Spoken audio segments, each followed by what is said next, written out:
Hi, I'm Larry Puckett, the DCC guy. Well, over the last couple of months, it seems like we've been looking a lot at DCC subjects and different decoders and circuit breakers and all of that kind of stuff. So I need a break from that, and I've got a project coming up where I just need a lot of trees. And you'll be seeing that in the coming months. It'll be a big project that will stretch out over several videos as soon as I get some trees made for it. But at any rate, what I want to do today, though, is show you how to make something called puffball trees. And I'll explain that in a minute. And these are a very easy way to make a lot of trees to cover a large area on your model railroad. So let's go ahead and get started.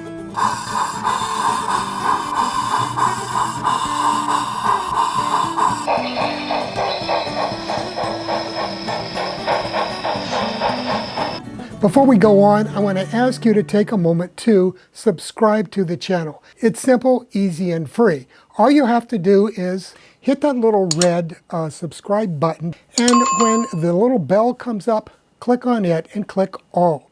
First, I want to give you an update on the locomotive with the 3D printed gear. I've been running it on a regular basis. I even ran it all the way up and down the helix the other day without any problems at all. So the gear seems to be holding up. I've run it at full speed all the way around the portion of the layout that is continuous at this point without any issues at all. So, knock on wood, I hope it's fixed. We'll see as this progresses how well that's going to hold up. But I'm really happy with it. It runs real smooth.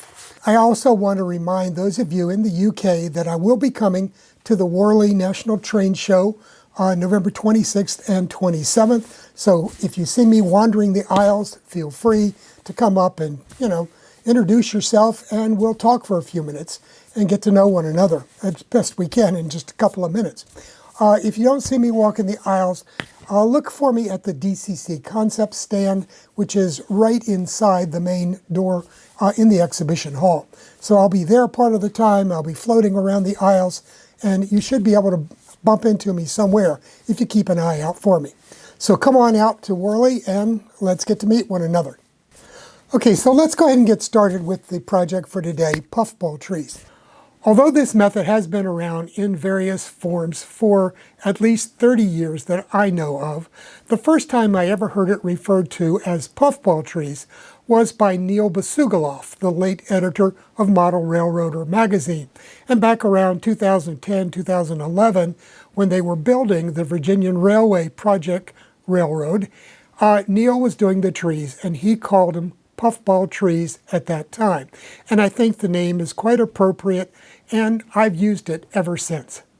So just what are puffball trees? Well, they're a very generic form of tree made with something that looks like a cotton ball.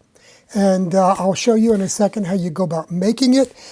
It's very easy, and the materials are fairly inexpensive, particularly if you shop around. The material that I use, and that's typically used, is something called fiberfill. And this is typically what you'll find inside of throw pillows, things of that nature. And companies like Micromark sell this in both black and in green. Now, I got very lucky, and a few years ago, a company was making something called Freaky Fur, or Freaky Fluff, excuse me. And this is a bag full of the black Dacron fiberfill. You used to be able to pick up this at places like Walmart a few days after Halloween for about $2.50 for a bag this size. So I've got 2.5 of these left. A lot of trees there, folks, let me tell you. So if you look around, you might be able to find this at discount stores and at hobby craft stores like Michael's here in the US that actually sell large quantities of this stuff for Halloween. And you might also check at some sewing stores, places where they sell material like this if you're going to make pillows. But a lot of the time you find this in white. And I will tell you right off, at the club in Vienna, Virginia, back in the 90s, we tried to dye the white fiberfill. You can't do that. Apparently the color has to be put in when the stuff is made. So we gave up on that. Somebody went out and found a big supply of unprocessed sheep wool. Yeah, cut right off of the sheep. And we used that for a while, and then we stopped trying to save money and just bought the stuff directly from Micro-Mart and Woodland Scenics. So, if you can find a big container like this, it's great. Otherwise, you just have to go ahead, bite the bullet, and buy it from Micro-Mart or from Woodland Scenics. Okay, so basically, as I said, it comes in either black, and there's a lot of it in a small package or amount like this. You can pull this out and make a lot of little cotton balls. And the same thing goes with the green bags. I think this is either from Woodland Scenics or Micro-Mart. I can't remember which. And it comes in a nice green color, an olive green. So that's something that you can use.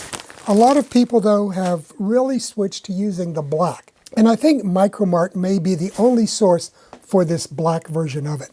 So you can get this in fairly decent quantities from them at a reasonable price. So what other materials do you need? Well, first off, you need to get yourself a container like this.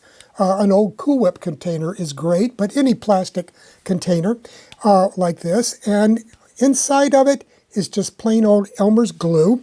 Oh, here it is. And what I have in there is plain old Elmer's glue mixed 50-50 with water. So that's what we're going to be using. Water glue mix for attaching the scenic materials. And then because you're going to be working with this mixture of glue and scenic materials, I strongly recommend some rubber gloves because it does get messy, let me tell you. Another thing you'll need, and this is to keep the mess contained, is something like this. This is just a plastic paint roller liner, and you can pick these up at most hardware stores in the painting aisle. I think this is about a 12-inch one, and you can also get them in the 6-inch version. So I've got a couple of these, and you'll see why I have different ones here. And then, of course, a selection of different types of green foam flocking. So I've got several different colors here, and we'll be using those. Okay, so what is the process? Well, start with your black or your green or whatever you use, and just pull off and make yourself a little ball, about like that. Like I said, about the size of a cotton ball. And then make a bunch of those and get those set aside because you're going to need a bunch of them once you get started in this process. So I'm just going to sit here and tear off a bunch of this stuff and make these balls. And make them in different sizes because you don't want everything to be the same size. Okay, there's a few of those made, enough to demonstrate the process here. Okay, so let's take a look at what goes into this process. Now, as I showed you, I've made a bunch of these little balls here of varying sizes. And we also want to shake out some more flocking. Whoops, that's quite a lot. I don't want to put that much out here. I suggest putting it out in small quantities because what you put out here is not going to go back in your container. You don't want to do that. And then I've got, this is green grass turf blend here. Shake out a bit of that. And then I keep these separated. These two are pretty much the same color, except this is a coarser version. And then I want some of the lighter green, and the lighter green is great.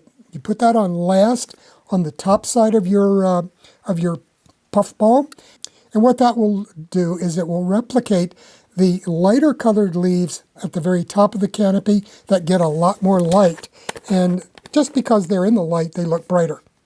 Okay, so we'll put just a bit of this. Shake a bit of that out here and break it up. There, that's enough. Because you don't use a lot of this light color.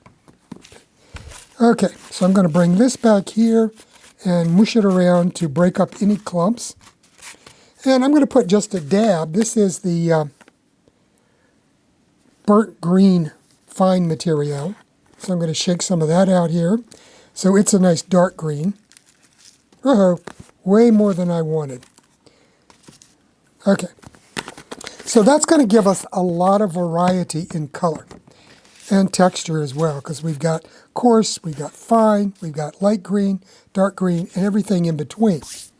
Okay, now for the next part, I'm going to put my gloves on because it does tend to get messy. So all you do then is take one of your puff balls here and dunk it in the glue. And then squeeze it out, just like that.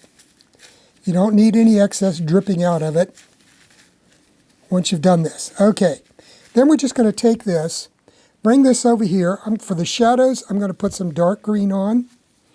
And then we're going to go with some of the lighter green and roll it around in the coarse stuff. And then finally,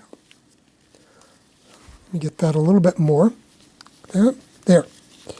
And then finally, I'm just going to touch a little bit of this green here to the outside portions and shake that off. Okay, and so there's our first puffball tree.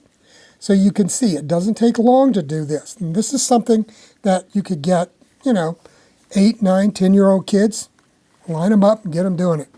Okay, now, this is why I have that small 6-inch roller container, so I can put these in here as I make them. So let's go ahead, make a few more, and then I'll show you the rest of the process.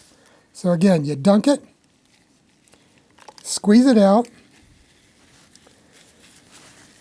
give it some dark color here, roll it in some of the green, finer green, put on a bit coarser green, like that, and then finally get over here into your really light stuff. Okay, and then put it over to dry.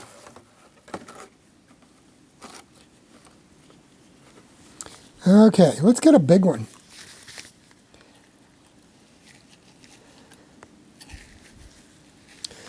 Okay, so we'll get some more of the darker color stuff and then the coarse, put that on next. Vary it a bit here, and then the lighter stuff, the fines, like this, and a bit more of the... Okay, so once again, we have another tree.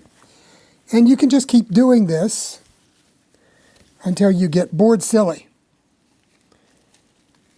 So you just need to set a bunch of time aside to sit down, and if you can work outside, that's all the better because it'll keep the mess out of your layout room. Okay, here we go.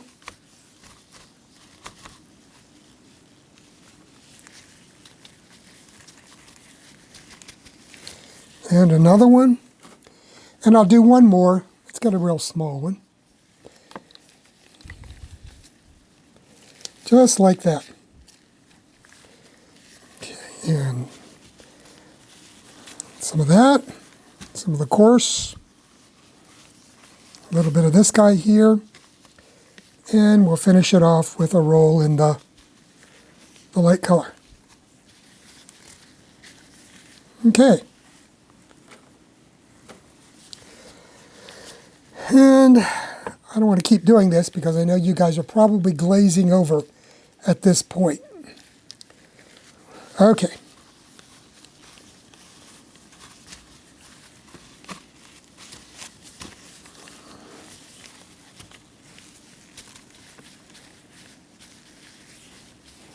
And there, that's 6 of them. So at this point, I'm going to go ahead and cap it, and we'll take a look at the results. These are this is a group that I prepared in advance and that have already dried, so you have a good idea of what they look like. So if you look here, you can see that this area here, you can see that there's the black material. That works out very well for these because it creates an effect of shadows in the background there. Now, you can then take these, you can just glue these in place to your scenery. You can impale these on sticks and twigs that you collect out in your backyard or in the local park, something like that, and then poke that into your layout to create trees. You can go ahead and use just plain old toothpicks. poke a toothpick in here and stick it on. And one of the things that, one way I've seen these used is on one layout, the owner just basically took and made a forest of toothpicks and then just put these all over the place on top of those toothpicks. So it gave it a little bit of relief. But you really don't need that. All you need to do is just glue these to the scenery. And I'll show you some examples here in a minute on the Piedmont Southern. Now, as they are, they work out well. You can glue these to the hillsides and things of that nature and make a very nice group of these to create a little forest like this. You can use these individually to create bushes, brush piles, briar patches, anything like that are dense collections of vegetation. Now, another thing that I like to do, if I'm going to use them for bushes and things of that, I just take a pair of scissors and cut the darn things right in half. And what that does, it gives me a nice flat side, so I can glue it down flat right to the layout, and it sits down there. And that works out very well if you're going to cover a large area with trees. You can cut these in half and then glue them right to the hillside, and you get that canopy effect with the bumpiness of the canopy and the trees, and it doesn't have to be tall. The only place that you need to have any height is at the front, and then you can use magic trees, or you can purchase pre-made trees for up front. You can use very nice looking twigs that have a nice branchy structure and a nice trunk, and use these to create the canopy on those. So those are some of the ways you can use these. So for example, with something like this where it's all bunched up, that is a very good candidate for cutting in half. And that gives you a very nice flat side to work with. I like to do that quite a lot. Okay, so that's it. That's how you'd make these. And, you know, they dry in a day or two. It doesn't take long for them to dry. And you can just turn out, you know, hundreds of these as long as you have the ability to sit there and do this on and on. I can only do it for about an hour at a time, and then I have to go do something else for a while. Okay, let's go ahead over to the Piedmont Southern, and I'll show you an area on the layout where I have used these trees to what I think very good effect. Okay, so this is the area that I wanted to show you where I've used a lot of these puffball trees. And as you can see right here up front, I've cut some in half and shaped them around the bridge abutment to create a combination of trees and vines and bushes all in here. And same thing on this side. Right here we have a brush pile, whatever.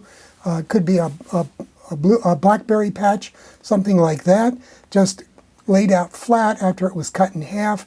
This one is cut in half and set in there. So we've got a lot of these. If you look over here to the side, I've used them in here as well. Right here at the base of this tree is a small piece of the puffball tree that I've used as a base around that. And maybe back in the back there's one in here. And if you look real close, you can see that the way that the light green foliage that I've added to these puffball trees, like this one and this and everything, if you look at the foliage here in the background, that is a photograph that I've used that I took locally, and you can see the darker areas with the lighter green up along the top of the trees. So that's what you're trying to replicate with this process. So these things work out great, and I've created these brush piles and briar patches all around the right-of-way here on the railroad. If you look even further back, I have one over here, and there's another one right here. So I use these liberally on the model railroad because if you've ever been out taking photos along a right-of-way, you know that there's a lot of brush and briars and brambles that you have to walk around in order to get to where you can take a decent photograph. So this gives you an idea of how you can go about using these. And in the next project that I'm going to be doing, which will be another bridge crossing, it'll be a big bridge crossing of the James River just north of Lynchburg. And it's going to be about 4 feet long and we're going to need a lot of puffball trees to cover the slopes on either side of the river there where the bridge is located. So that's where I'll be using that. So that's a wrap for today's video. I'm going to just close right here and let you take a look at this. You can see all of the different types of vegetation in here. And let me point out that that's a very important part of the process of getting a very prototypical, natural-looking setting is using lots of different textures, lots of different colors in a scene, because it tends to keep the eye looking into the scene and looking at all of the details, as opposed to just taking a glance and looking away somewhere else. So anything you can add, and let me point out something else. Something red, like this canoe here, that's going to draw your attention. So I purposely put the red canoe back in the background behind the green canoe up front, so that people's eyes will naturally be drawn further back into the scene. Matter of fact, I'm going to push them back just even a little bit further in there. So that's one of the little tricks that you can use to try to get people to look back further into your scenes and spend more time looking at your model railroad. And in that way, it makes your model railroad look bigger, because they have to spend more time looking at it in order to take in all of those details. Okay, so that's it. We'll see you here again next Friday with another video from the DCC Guide. Bye now.